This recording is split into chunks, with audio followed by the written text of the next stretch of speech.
a prayer, light from the depths of despair to the hope that never dies. I still vividly remember that fateful day when a stroke struck and took away almost everything from me.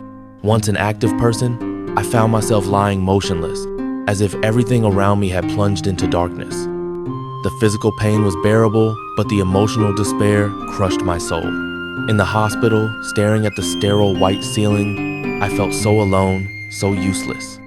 My loved ones came and went, leaving behind a vast emptiness.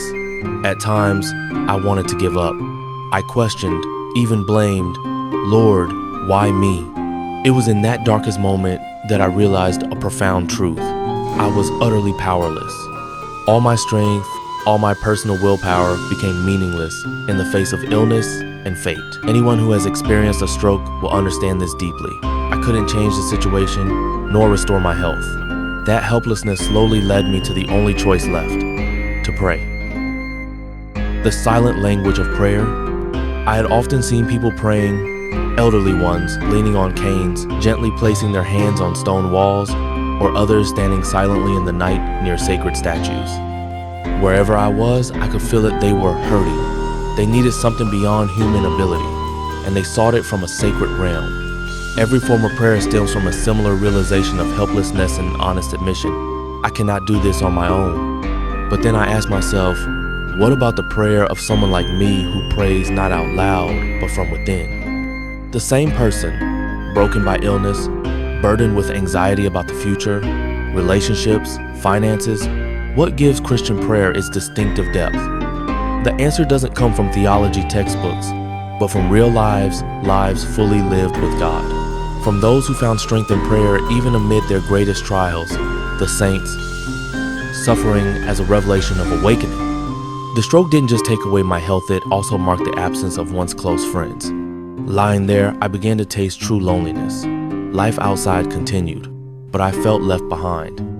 In sadness, through silent tears and whispered prayers, I began to reflect not to blame but to recognize the deeper spiritual sicknesses within: selfishness, pride, indifference to others when I was well.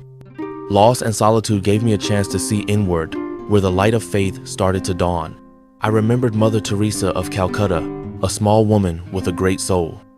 Her whole life was spent among the poor and the dying. She didn't pray for comfort or wealth. She prayed for strength and love to continue serving. Despite witnessing immense suffering daily, her eyes radiated peace, a peace born of sincere prayer and unwavering trust in Godevin when all seemed hopeless. Saint Thérèse of Lisieux, prayer as a way of being.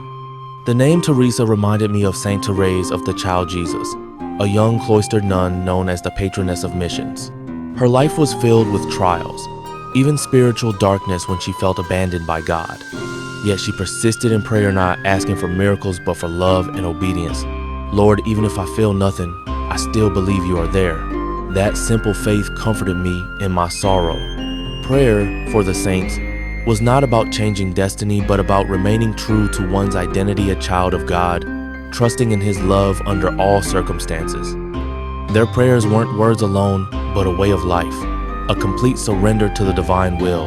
In their prayers, I didn't see despair, but unwavering peace. They were not fearful, because prayer had become their inner strength, something no one could take away. Prayer became their journey toward God, toward the dawn of light, not a retreat, but a courageous advance. Praying in the digital age, the example of Blessed Carlo Acutis. In this fast-paced modern world, filled with identity crises and emotional strain, prayer is more vital than ever.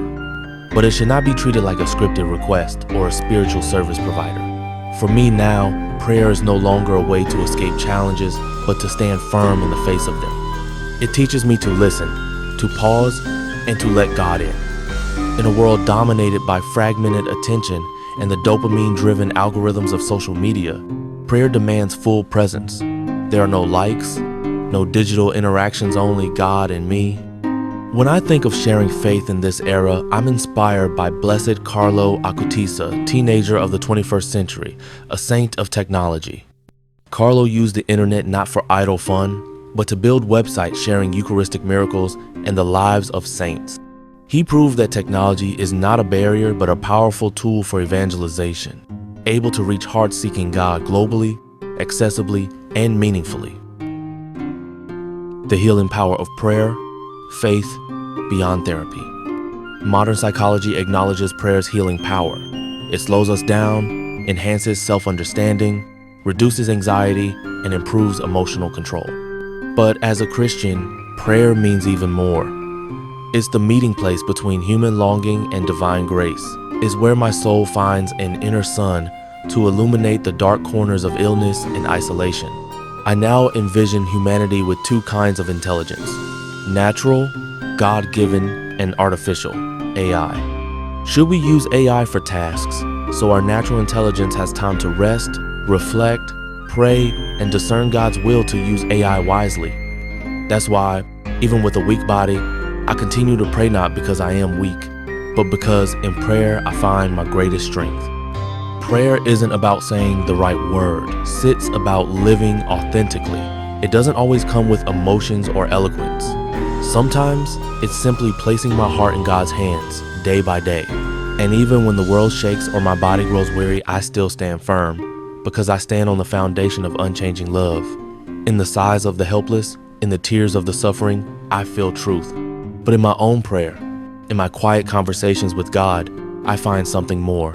The light of eternal life, something only faith can reveal.